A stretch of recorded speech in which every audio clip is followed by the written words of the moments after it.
Well, here's game 5, and it's Dark Elves against Dwarves, and you'll notice that there's a big building at the background of this battlefield here, and behind that building is an Anvil of Doom. He's got an organ gun on the hill and a bolt thrower on his lines, and I've basically just deployed infantry in the centre, planning on walking through. He's got hammers on the left-hand flank and ironbreakers, longbeards in the middle. 1 unit of crossbowmen, and that's basically it. He's got 3 units of small dwarf warriors.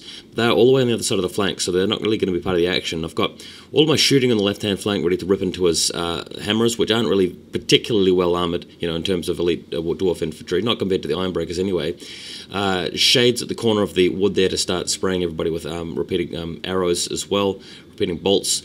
And basically the plan here is just to move up and thrash him in close combat because he's split his army up. He hasn't really castled up, and we'll see how that actually works out.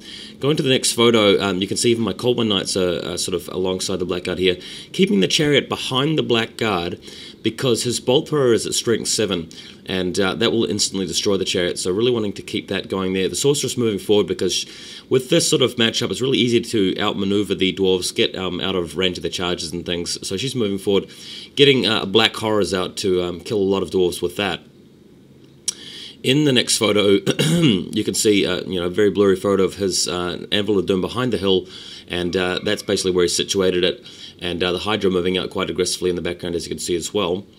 Next photo, what I've done here is I've actually shot all of my arrows and bolts at his organ gun on the hill, killing all of the crew, luckily, and neutralizing that threat, so the Hydra can now move into range. Got the Harpies ready to actually redirect anybody that they want to. He's got a Thane in with the Hammerus as well, but I don't really expect him to do particularly well in this sort of situation now that his organ gun's been destroyed.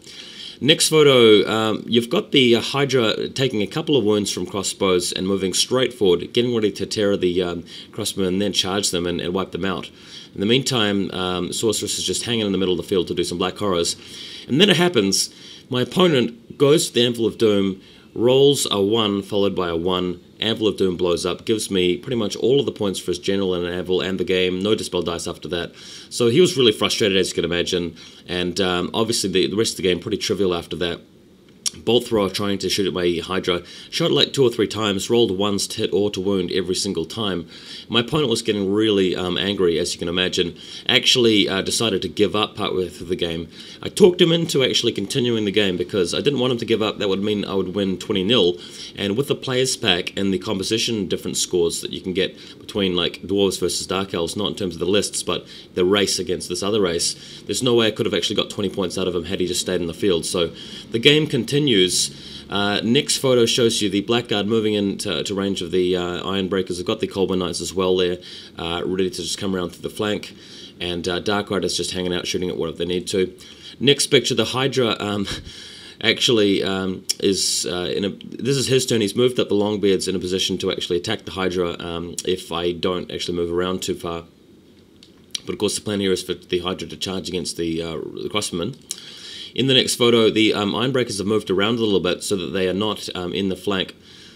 Sorry, that they're not being flank charged by the Cold One Knights. As you can see there, Ironbreakers have been severely reduced in their numbers because of my Black Horror spell going off on them.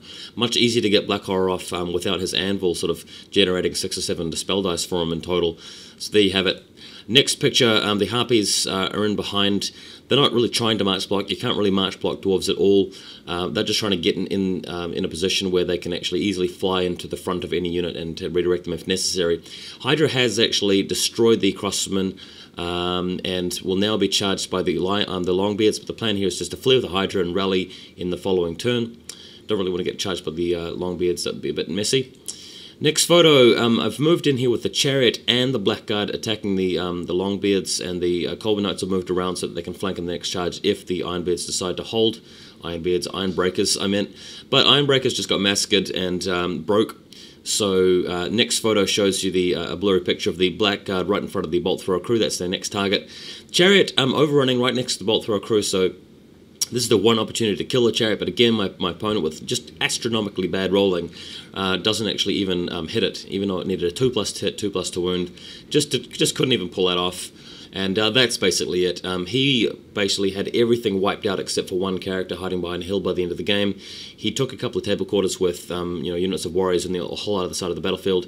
My Hydra failed to rally, so I did lose the Hydra, and I had half wounds on a bolt thrower from him shooting at it. But that's all the points I lost. So it was a massive victory to me. Unfortunately, to my opponent, it was a 17-3 win to me, and bad luck to poor old dwarves. But maybe see you next time. That's it. Really doing well the second day. Hopefully I can pull out a win for the 6th game to claw back a decent placing.